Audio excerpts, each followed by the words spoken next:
Приветствуем наших подписчиков и гостей нашего канала. Друзья, мы вас всех приветствуем в изобилии и достатке. Сегодня с вами поговорим о том, почему нельзя желать удачи. Как слово «удача» имеет негативную связь со злом. Поэтому, если вы не желаете человеку зла, не желайте ему удачи. Друзья, далее все более подробно. Прямо сейчас ставьте лайк этому видео, обязательно подписывайтесь на наш канал, заходите на наш канал. После просмотра этого видео у нас еще много интересной и полезной информации. Также, друзья, всех хотим поблагодарить за донаты, которые вы нам отправляете.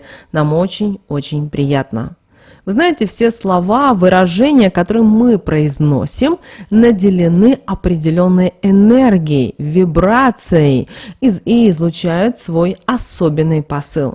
Важно, с какими эмоциями они произносятся. Если это положительные эмоции, то они приносят счастье, благополучие, хорошее настроение. А если они произносятся с негативными эмоциями, то могут наполнить жизнь грустью, разногласиями, проблемами.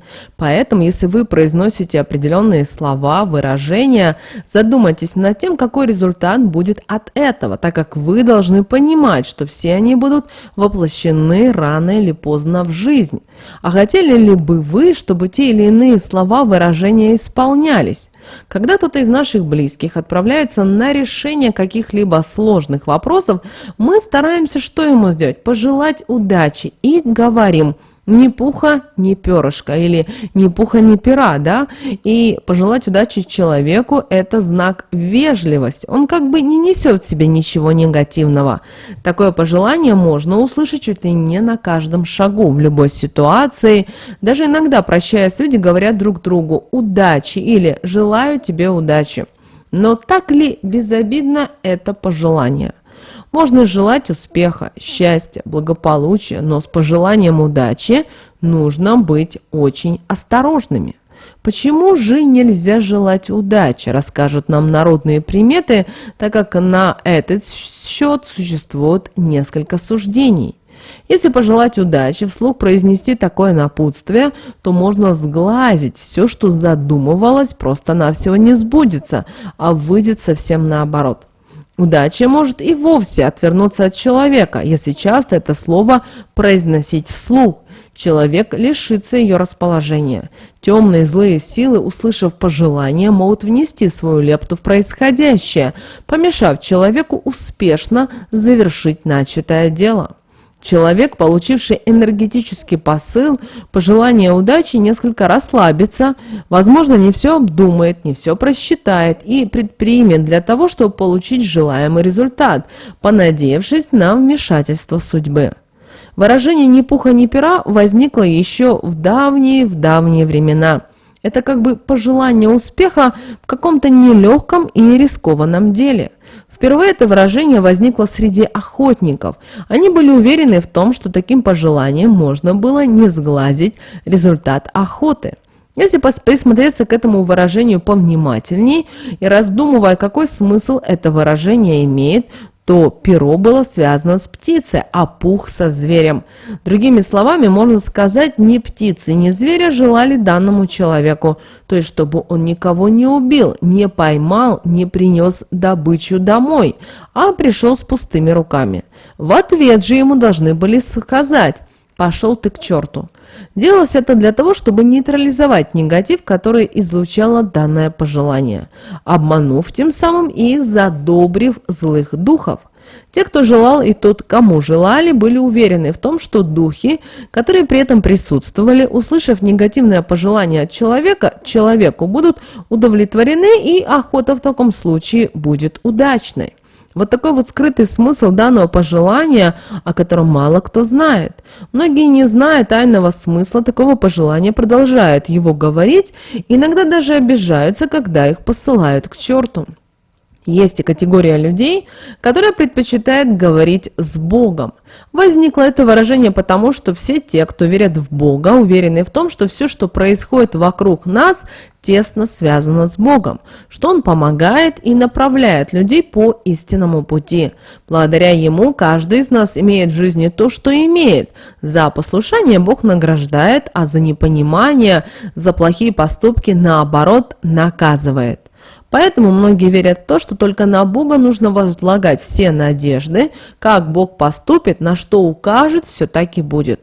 Люди обращаются к Нему и в радости, и в горе, просят, чтобы Он поддержал их в трудную минуту, указал истинный путь в жизни, наполнил ее смыслом, помог выйти из сложной жизненной ситуации, а также избежать проблем, достичь в жизни определенных высот, иметь правильное мышление.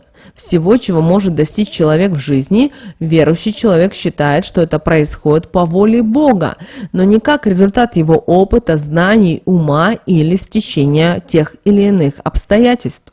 Такой человек никогда вам не скажет ни пуха, ни пера. Это выражение для него несет плохой посыл. Все его пожелания будут связаны с Богом. С Богом, помогай вам Бог, дай Бог вам счастья, Бог с вами и так далее, и так далее.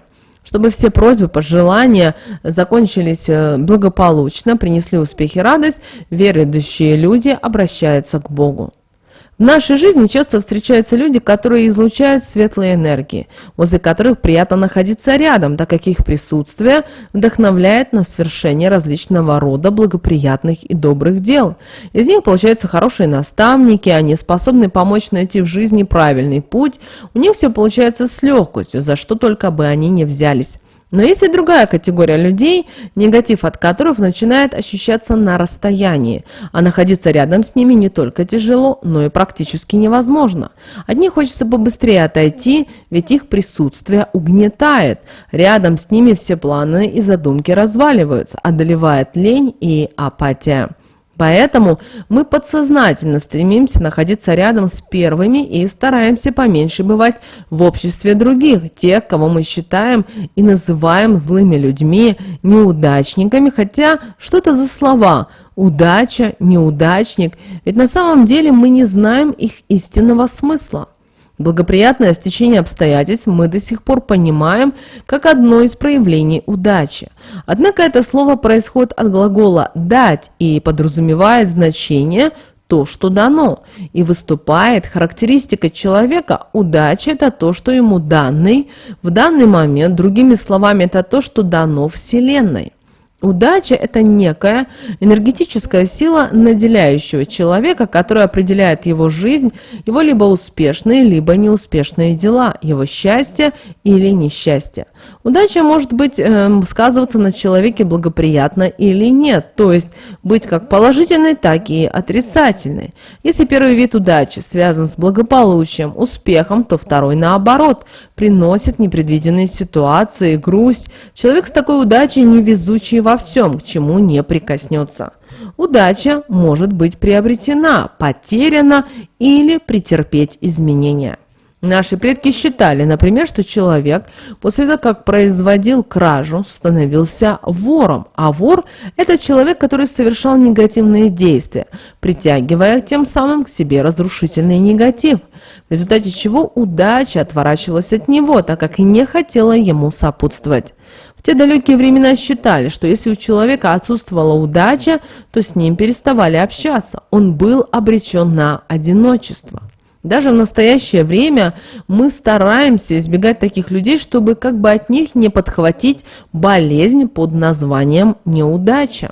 Дом человека, который излучает удачу, силу, уверенность, всегда полон гостей. К нему тянутся различные категории людей, с которыми он с легкостью находит общий язык и пытается поделиться своими знаниями и светлыми энергиями.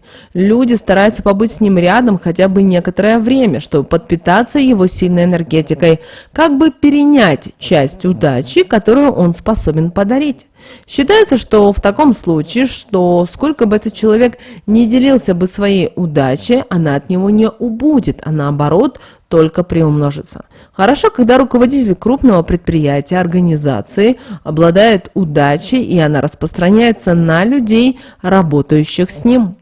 С тех времен к нам дошли такие фразы, как «удача ходит за ним следом, поэтому ему всегда и во всем везет», или он приобрел или потерял удачу в процессе чего-то, или удача оставила его, или удача не любит его. И другие выражения, фразы, возможно, вы слышали именно в таком контексте. В настоящее время, желая человеку удачи, мы даже не можем себе представить, какое страшное проклятие посылаем ему, что стоит в себе это пожелание. Возникновение слова «удача» своими корнями уходит в далекое прошлое. Возникает вопрос, а откуда же оно произошло? А знаете вообще в действительности, кто был такой удача? Это было очень страшное зло, демон, которому поклонялись когда-то в давние времена, который сгубил множество невинных душ, и его имя Молох, что в переводе с древнего и означает «удача». Его статую, отлитую обязательно из меди или серебра, так как это оказывало уважение к нему, возили за собой на тележке монахи. На спине у статуи была печь, в которую постоянно подкидывались дрова, не давая ей загаснуть, так как это был бы несчастливый знак. Спереди у нее была раскаленная до красна сковорода, где совершалось жертвоприношение. Какую же жертву принимал Молох? И вы знаете, страшно подумать и произнести вслух: грудных младенцев из рук матерей. Людей спрашивали, кто хочет удачи, и те, кто хотел, отдавал своих детей для того, чтобы была удача, семья жила благополучно, а скот плодился. Люди в то время, поклоняясь Молоху, были уверены, что все это в их жизнь могло только прийти благодаря ему. Если быть кратким, то до прихода Христа у людей много было демонов, идолов, их почитали как божество. Например, Марс – бог хаоса. А вот Молох – это божество, которому приносились жертвы таким вот страшным образом для получения удачи. Понятие удачи в древности означало отнюдь не везение, а характеризовало божество, связанное со злом. Удача в старые времена была главной ценностью, которой мог обладать человек. А все остальное, необходимое человеку на каком-то определенном этапе его жизни, и то, что касалось материального благополучия, просили у богов. Удача береглась и считалась даже бесценным даром. Итак, мы разобрались, откуда произошло это слово, а как же объяснить удачу с точки зрения современности? Во-первых, удача, другими словами, это лотерея, то есть получение определенных благ в кредит. Во-вторых, пожелав человеку удачи, вы его на энергетическом уровне заставляете взять этот кредит, не давая ему возможности отказаться от этого кредита, грубо вмешиваясь на энергетическом в его подсознании. Поэтому из всего вышесказанного можно сделать вывод, что удача связана с моральными и ментальными аспектами жизни человека. Этот кредит ему дается по чему-либо вмешательству в его жизнь, по желанию ему удачи, а когда такой кредит берется бесплатно, особенно ментальный, то как бы человек подписывается под контрактом, уже заключенным с бесом.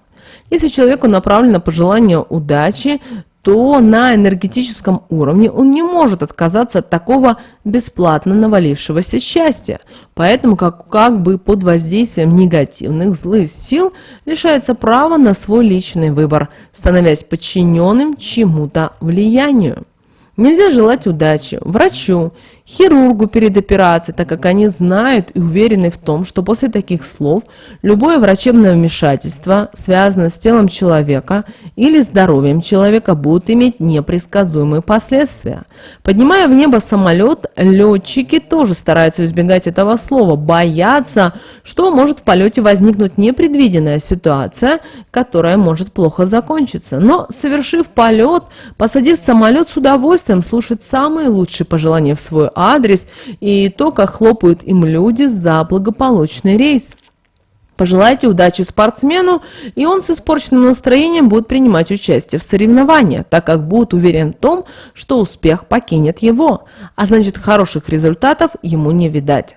Студент, отправляясь на экзамен, на пожелание удачи, ответит вам к черту, чтобы не спугнуть так званую удачу. Примеров можно привести много. Кто-то из вас скажет, что это все суеверия, а если, положа руку на сердце, вспомнить, все ли у вас получалось после чего-то пожелания удачи. Ко всему, что происходит в нашей жизни, нужно относиться серьезно, быть начеку, обдумывать поступки, слова. Пожалуй, желать удачи – это несколько опрометчиво и слишком самонадеянно. самонадеянно. Поставить происходящее в жизни человека в зависимость от каких-либо случайностей – это значит подвергнуть его, а значит и себя дальнейшему разочарованию. Мои знакомые никогда не рассказывают о своих планах, о том, что задумали, боясь, что кто-то может пожелать им удачи, и то, что было задумано, не исполнится, несет неприятные коррективы в их жизнь. Делятся ними уже после того, как они успешно завершились и принесли положительные эмоции. А вот интересно, как вы относитесь к этому слову? Не замечали ли вы чего такого, что бы происходило с вами после пожелания удачи? Присмотритесь повнимательнее и задумайтесь. Мысли материальны, поэтому перед тем, как что-то произносить вслух, взвешивайте все последствия. Прямо сейчас, друзья, ставьте лайк этому видео, обязательно подписывайтесь на наш канал. Но прямо сейчас на экране вы видите два всплывающих окна. Это следующие рекомендованные видео для вас. Нажимайте на то видео, которое вам на интуитивном уровне понравилось больше. И смотрите. Всех вам мыслимых, друзья, и немыслимых благ. Услышимся с вами уже буквально в следующем видео.